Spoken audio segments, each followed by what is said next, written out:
chicken bites අපි අද බලමු chicken bites කොහොමද හදන්නේ එයා fryer එකේ කියලා.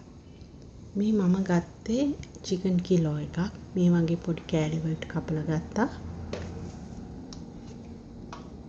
කපලා සෝදලා ගන්න. ඊට පස්සේ අවශ්‍ය පමණ ලුණු දාගන්න එකට. ඔයාලා කැමති ප්‍රමාණයට කන ප්‍රමාණයට ලුණු දාගන්න පුළුවන්. දැන් අපි මිරිස් කුඩු දාගමු. මිරිස් කුඩු දෙකමාරක් විතර වගේ මම දාගත්තේ.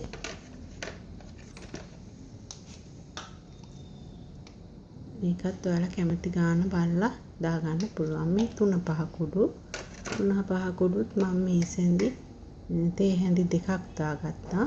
කහ ස්වල්පයක් දාගත්තා. මේ තමයි අර සුවඳ කුඩු එක.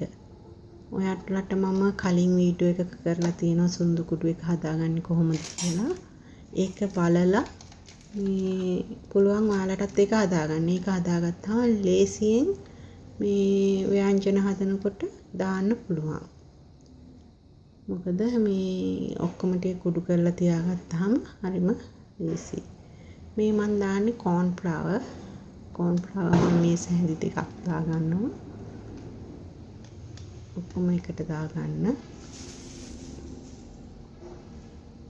මේ හාල් පිටි මම මේ සැහැඳි දෙකක් විතර දාගත්තා. පාන් පිටි මේ සැහැඳි එකමාරක් විතර දාගත්තා. chicken කිලෝ එකකට තමයි මම මේ ප්‍රමාණ ගත්තේ. දැන් මේක අපි හොඳට මේ කලවම් කරන්න ඕනේ. හැන්දෙන් කලවම් කරන්න අමාරුයි ඇත්තටම. ඒකයි මම අත පාවිච්චි කරේ. අතින් හොඳට පුළුවන් කලවම් කරන්න.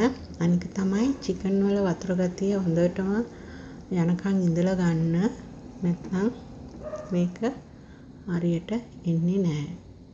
දැන් අපි ගම්මිරිස් කුඩු තේ හැඳි එකමාරක් විතර දාගන්නවා.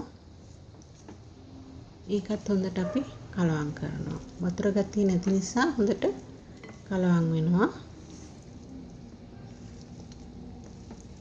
වතුර ගතිය තිබ්බනම් අපි අර දාපු සේරම මේ වතුරට දිය වෙලා මේක අදිනකොට වෙනම එකතු වෙනවා. දැන් මේ සේරම chicken වලට සීසන් වෙන්න අපි විනාඩි 20ක් විතර තියලා තියමු. මේ හොඳට මේකට සීසන් වෙලා එනකම්. විනාඩි 20ක් තිබ්බට පස්සේ අපි මේකට දෙහි තේ හැඳි දෙකක් විතර වගේ ඉරික ගන්නවා. එතකොට අමුතු රසක් එනවා. ඒක බැදිලා ඉවරුනහම ඒක තමයි ටිප්ස් ඔයාලට කියලා දෙන. දැන් මේකට අපි මේ දෙහි දැම්මා. දෙහි දාලා මේ තෙල් මේ සැහැන්දක් දාන්න.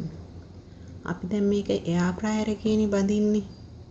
ඒකට අපි තෙල් චුට්ටක්වත් නොදා බදිනවට වඩා තෙල් මේ සැහැන්දක් දාලා බදින්න ඔයාලා කොහොමද කියලා රස හුඟක් අය කියනවා රස නැහැ ඔකේ බැද්දාම එහෙම කියලා.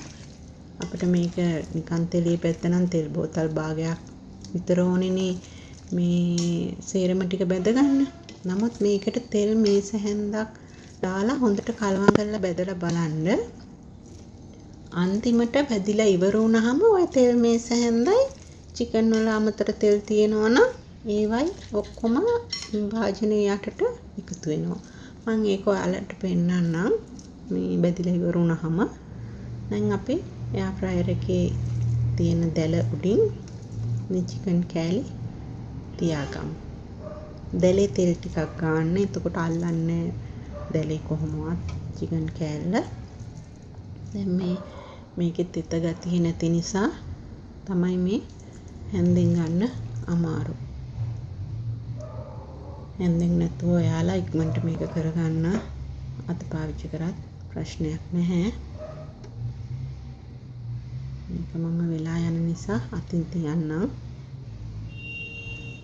දැන් අපි මෙහෙම ගානට මේවා මේ එයා ෆ්‍රයර් එක ඇතුලේ තියාගමු.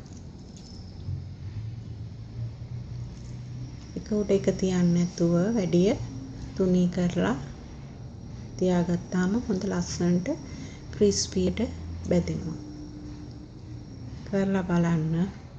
ඔයාලට හිතෙයි මෙච්චර කල් ඇයි අපි මෙච්චර තෙල් ප්‍රමාණයක් කෑවේ කියලා මේක බලලා ඉවර වුණාම. අපි දැන් සේරම චිකන් ටික මේ විදිහට තියාගන්නවා. මට සේරම තියාගන්න බැරි වුණ එක විදිහේ මොකද කිලෝ එකක් නිසා භාගේ වගේ තමයි මම දාගත්තේ. ওই ටික දාලා ඊට පස්සේ ඕක ෆ්‍රයර් වුණාට පස්සේ මේ නැවත ඊළඟ ටික දාගත්තා. එහෙම තමයි මම කරගත්තේ. දැන් මේ තියෙන්නේ මේ ෆ්‍රයර් වෙලා ඉවර වුණාට පස්සේ. පේනවනේ ලස්සනට මේ බැදිලා තියෙනවා. හැම කෑල්ලක්ම උඩ යට දෙකම බැදිලා තියෙන්නේ ලස්සනට බ්‍රවුන් පාටට. මේ තෙලේ පැත්ත විදිහටම තියෙනවා. අර සුදු පාට පේන්නේ හොඳට තැම්බිලා බැදිලා තියෙන්නේ. දැන් බලන්න මේ තමයි එකතු වෙලා තියෙන තෙල්. පේනවනේ ඔයාලට තෙල් මේ සැහැන්දක් විතර එකතු වෙලා තියෙනවා. ඒ අර අපි දාපු තෙල් ටික තමයි. අපි ඒක බෙදෙන්න දාලා අපි දැන් මේ මිශ්‍රණය හදා ගන්න බයිට් එක හදා ගන්න ඕන කල්මනා ටික ලෑස්ති කරගමු. මම මෙතනදී සුදු ලුණු වික් පාකයක් ගත්ත සුදු ලුණු ටිකක් වැඩිපුර දැම්ම. එතකොට රසයි. මේ ටික අපි සුද්ධ කරගමු. මම ඊටරෝ චිකන් ටිකත් බෙදෙන්න දාලා තමයි මේ ටික සුද්ධ කරන්න ගත්තේ. ඇත්තටම කාලය හරිම ඉතුරුවෙන් කරලා කරන්න පුළුවන් මේ එයා ෆ්‍රයර් එකක් තියෙනකොට. ඇත්තටම ගෘහණියකට ඉතාමත්ම වැදගත් මේ වගේ භාණ්ඩයක් විතර තියෙනවා නම්. මොකද කාලය ඉතාම මේ සල්පයක් තමයි වැය වෙන්නේ වැඩ කරගන්න. මම ඕක දිනපතා පාවිච්චි කරනවා මගේ උයන පිහන වැඩවලදී ඕනම කරන භාණ්ඩයක්. දැන් අපි සේර ගහක් ගන්නවා. ඉදුළුන් ටික සුද්ධ කරගත්තා. සේරත් මම සාමාන්‍යයෙන් මස් මාළු වෙනකොට සේර ටිකක් වැඩිපුර දානවා. ඔයාලත් ටිකක් දාලා බලන්න එහෙම. ඒක අර අමුතුම රසක් එනවා. මොකද ඔකට කියන්නේ ලයිම් ග්‍රාස් කියලානේ. ඉතින් ඒක අර මේ අමුතු සුවඳකුයි රසකුයි එනවා මේ වේවිකේ. ඒවා සේර වැඩිපුර ටිකක් දාගත්තාම රම්පේ කරපිංචා දාගන්නත් ඕනේ අපි. මේ ටිකත් හොදලා ගමු. ඒකලා අපි මම බීලුණු ගෙඩි දෙකක් ගත්තා. ඒකත් කපා ගමු. තක්කාලි ගෙඩියකුත් ගත්තා. මොකද මේකට කිසිම මේ කෘතිම රසකාරක කිසිම දෙයක් මේ බයිට් එකට දාන්නේ නැහැ. ඔක්කොම අපි ගෙදර තියෙන මුතෙන්ගේ තියෙන දේවල් වලින් තමයි මේක රසවත් කරගන්නේ. ඇත්තටම ඔයාලට තේරෙයි මේක හදලා වුණාම අපි මොකටද රසකාරක දාලා මේ වගේ බයිට් වර්ග හදාගන්නේ කියලා. මේකක් හදාගත්තාම සම්බෝලයක් හදාගත්තත් ඇති අපට බත් ටිකක් එක්ක කන්න. ඉඟුරු කෑල්ලකුත් අඟලක විතර වගේ ඉඟුරු කෑල්ලකුත් සුද්ධ කරලා දාගන්න. වීලුණු ගෙඩි දෙකක් සුද්ධ කරගත්තා. ඉඟුරු කෑල්ලක් සුද්ධ කරගත්තා අපි. දැන් මේවා කපන්නේ මං. ඒවා මට කපා ගන්න වෙනම උපකරණයක් තියෙනවා. මම ඒක පාවිච්චි කරන්නේ.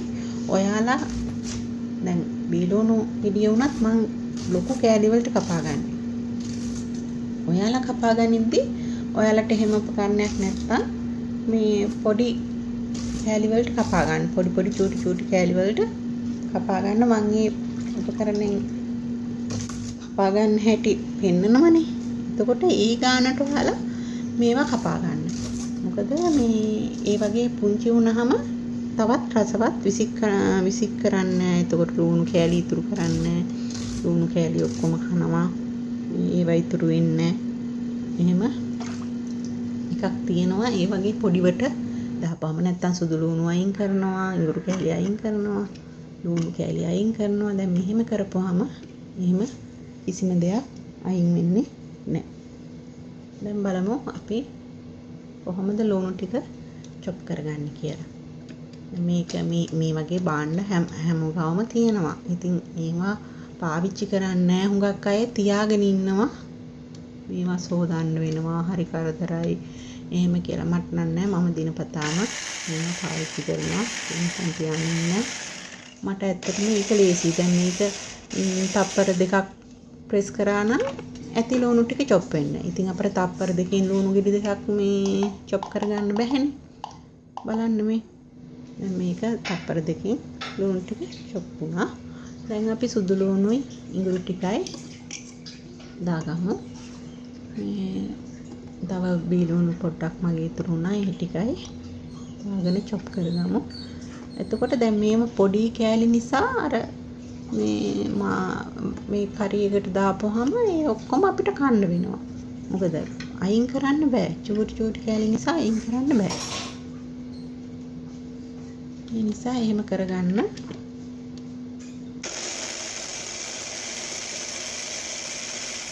මේකනේ පේනවනේ ඔයාලට මේ චොප් කරගන්න චූටි කෑලි.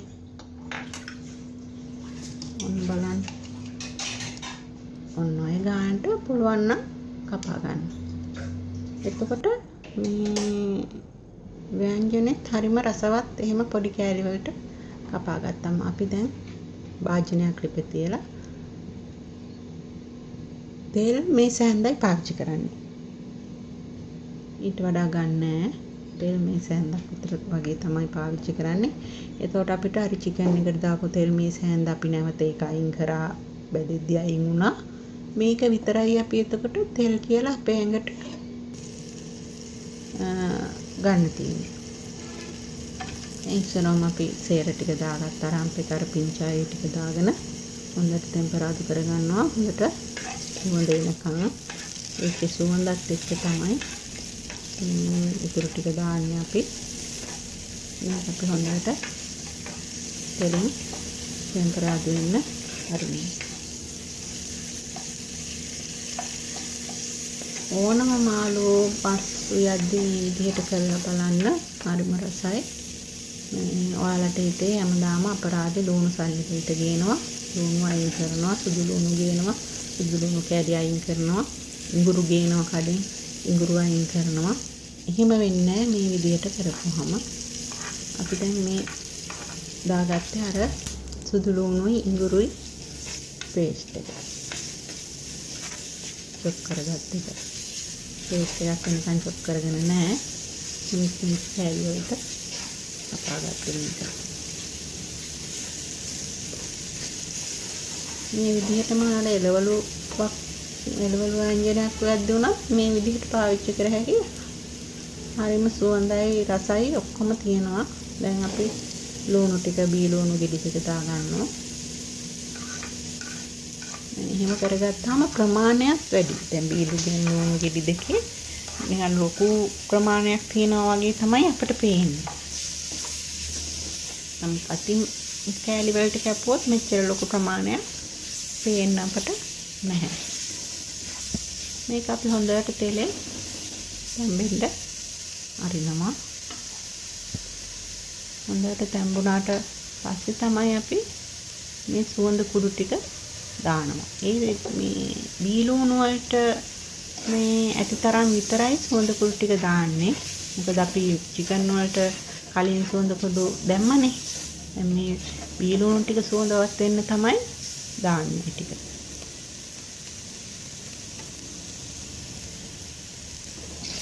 දැන් මේ වගේ ලුණු ටික හොඳට බැදෙන්න හරින්න.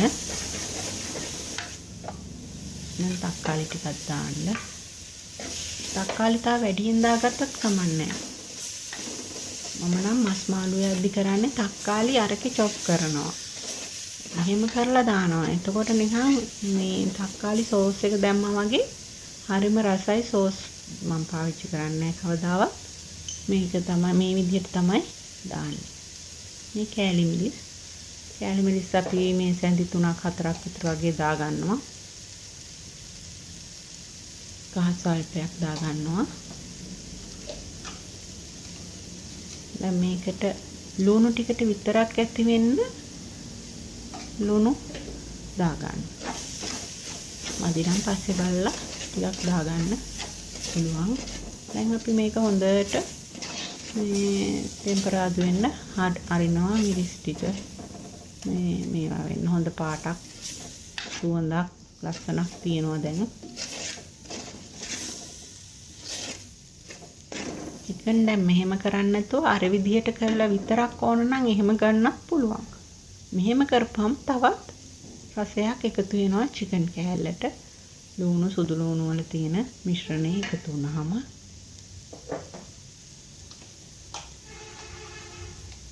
දැන් මම තව ලුණු චුට්ටක් දා ගන්නවා මදි වගේ නිසා.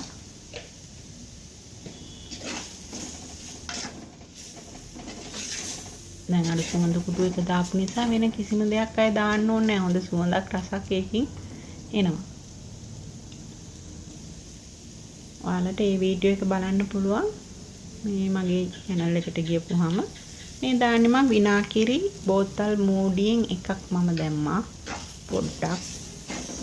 මොකද මේක මම දවස් 3-4ක් තියාගන්න තමයි හදන්නේ.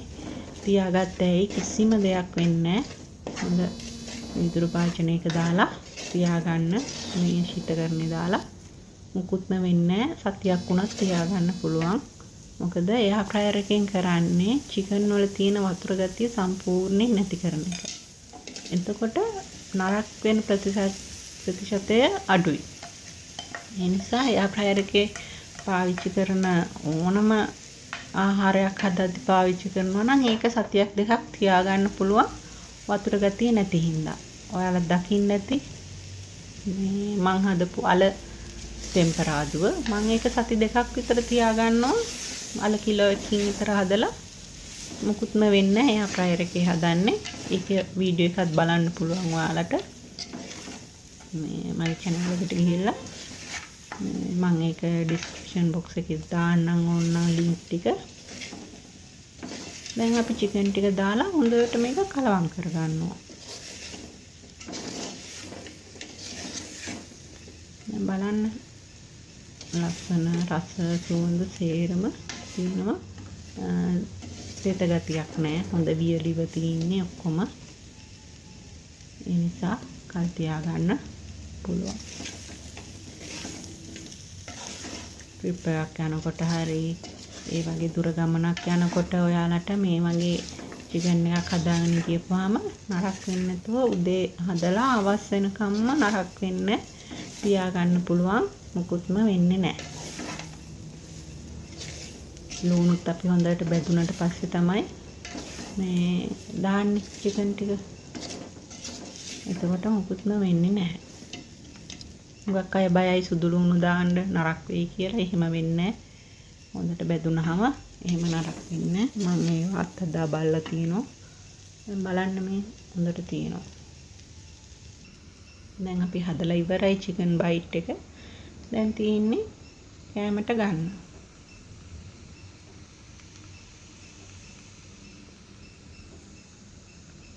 ඔයාලා හදලා බලන්න. හදලා බලලා මට කියන්න. කමෙන්ට් කරන්න. මේ වීඩියෝ එකට කැමති නම් ෂෙයා කරන්න. යාළුවොත් එක්ක බෙදා ගන්න. මේ එයා ෆ්‍රයර් එකෙන් ප්‍රයෝජනෙ ගන්න හැටි කියලා දෙන්න කට්ටියට. මේ හුඟක් අය දන්නේ නැති අය ඉන්නවා. තෑන්ක්ස් වීඩියෝ එක බැලුවට. එහෙනම් ඔය ඔබ සැමටම ස්තුතියි.